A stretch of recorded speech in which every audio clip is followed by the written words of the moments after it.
I haven't had a book haul in a while, right? Right?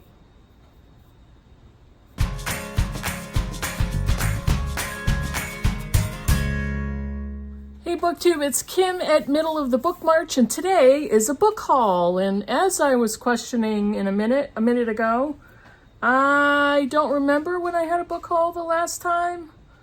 And I didn't look. So I'm allowed, right? I think so. So I have a couple of piles. I ordered some books, and I also went shopping, and I had attended a library sale. So I wanted to show you the highlights because I have to admit, there are more books than what I'm going to show you, but this is all I'm going to show you, so don't ask. So the first one is a book that I ordered, and it's just gorgeous. This is called Blue, In Search of Nature's Rarest Color by Kai Kupferschmidt. And it's so beautiful. Look at this cover. And the edges are sprayed blue, and the peacock feathers go onto the back. But let me show you, I mean, how gorgeous is that bird? Blue, that's the blue grosbeak. Now let me find another. There was so many gorgeous pictures in here. Let me see if I can find, you already saw that one. But this is basically a book about the color blue and nature. So what book is not going to be, what book is going to be? What book, what am I trying to say? This is completely appropriate and something to look forward to for Springathon. Look at these photos. I mean, blue in its forms is one of my favorite colors. So it's just, I thought the book was so pretty that I want to pick it up for Springathon. This one is a novel, I believe. I should be more prepared, but I'm not. Yeah, I think this is a novel. Everyone Knows Your Mother is a Witch by Rivka Galchen. And look at that. It says a novel right on the front. So yeah, it is a novel. What is this about, though? This begins in 1618. It's in the German Duchy of Württemberg. Plague is spreading and the 30 Years' War has commenced. This is basically about a woman named Katerina who is accused of being a witch. She's an illiterate widow, and she's one of those women known by her neighbors for herbal remedies and healing and that type of thing. And I love a good witch story, and I thought this sounds really good, something to escape into. The next one is from an Irish author whose name is Neve Campbell, and I had to look up how to pronounce that name. This is called This Happy, and this is about a woman named Alana who is 23 and meets an older married man and falls in love. They spend 3 weeks in a remote cottage, and then time goes by, and 6 years later, she is married to somebody different, and they kind of bump into each other or see each other in some way, and kind of the past comes rolling back to her. So yeah. This next one is a poetry collection, and I loved the cover so much that I wanted to get it. This is called Girls That Never Die by Safia El Hillo. Look at this cover. I'm hoping that's how you pronounce her name.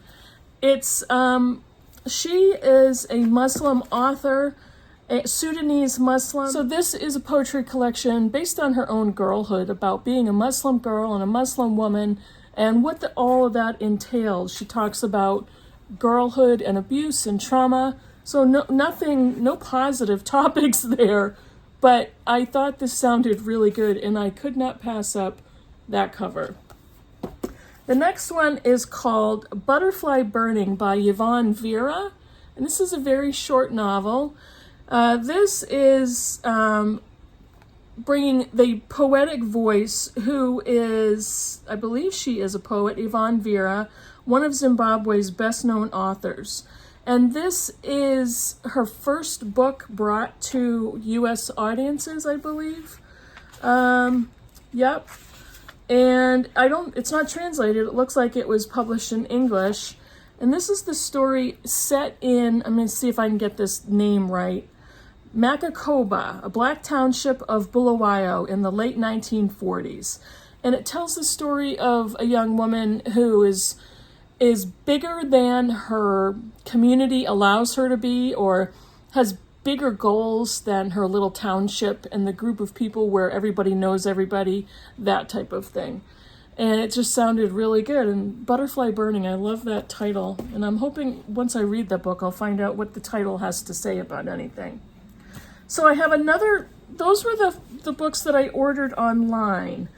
The next two I found in a local thrift store, and both of these look to be brand new or like new and unread. Or really well preserved, really well treated. These are both fairly new releases within the last few years, especially considering I've only been on BookTube for about three and a half years. And I found these in a thrift store and they were about $3 each. The first one is Gingerbread by Helen Oyayemi. And this is Perdita Lee. She appears to be your average British schoolgirl. And Harriet Lee may seem like just a working mother trying to penetrate the school's social hierarchy. But there are signs that they may not be as normal as they think they are.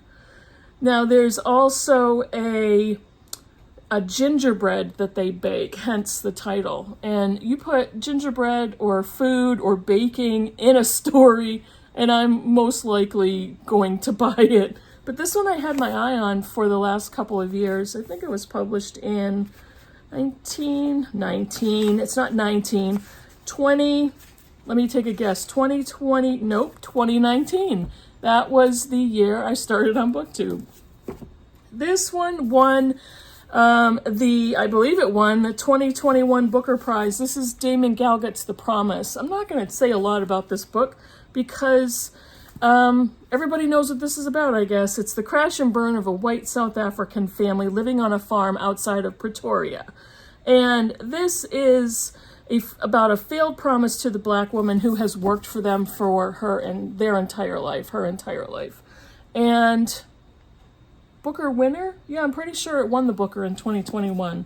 So that one was also $3, and both of these are like brand new, barely read, if read at all.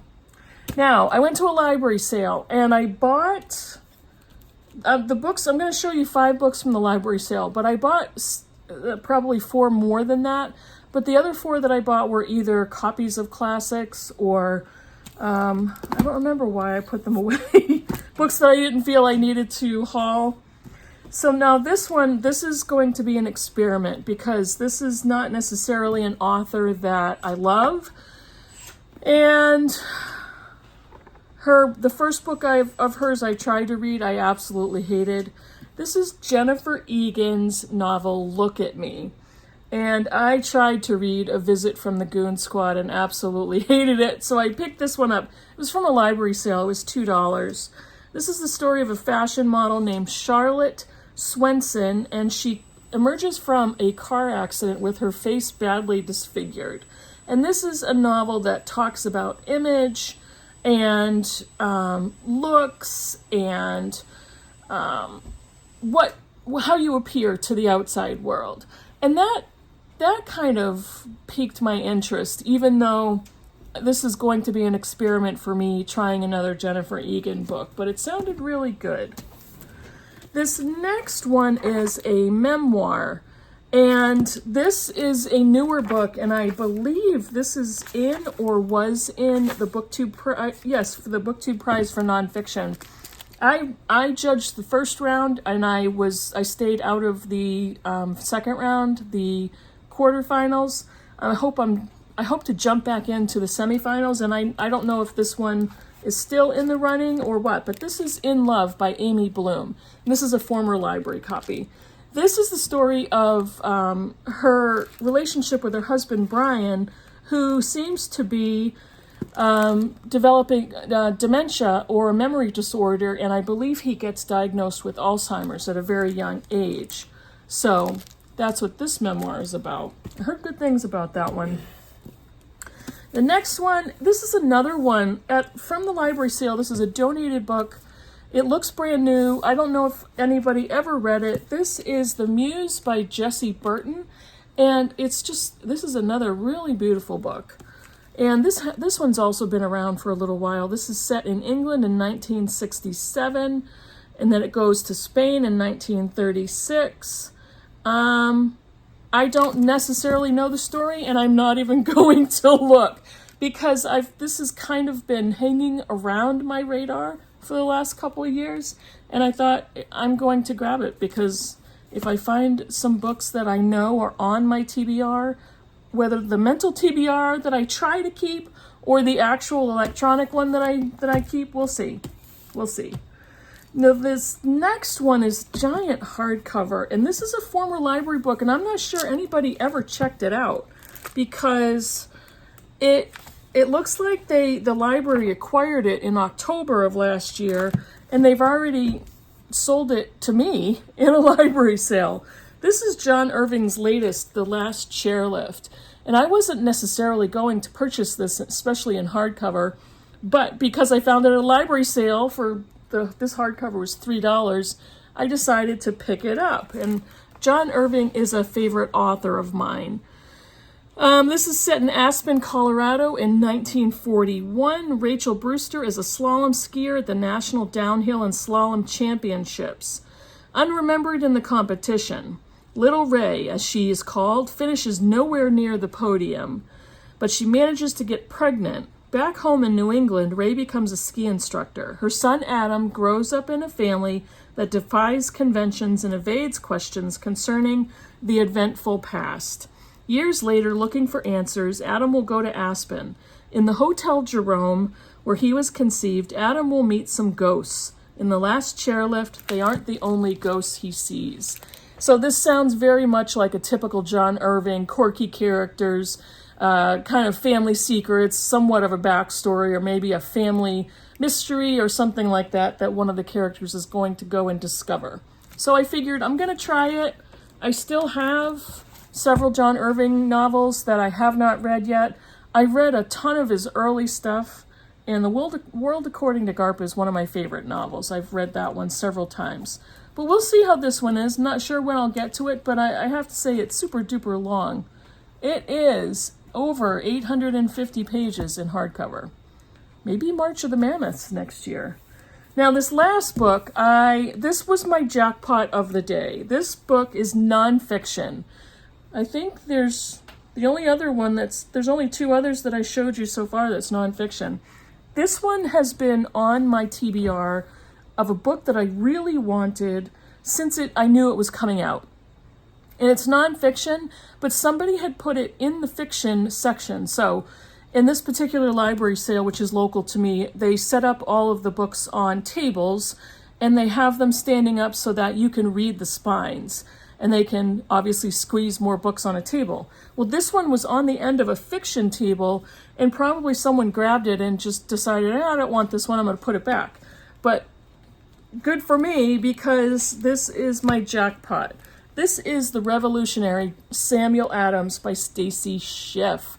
And I don't know if anybody ever read it. I can't tell if anybody ever checked it out.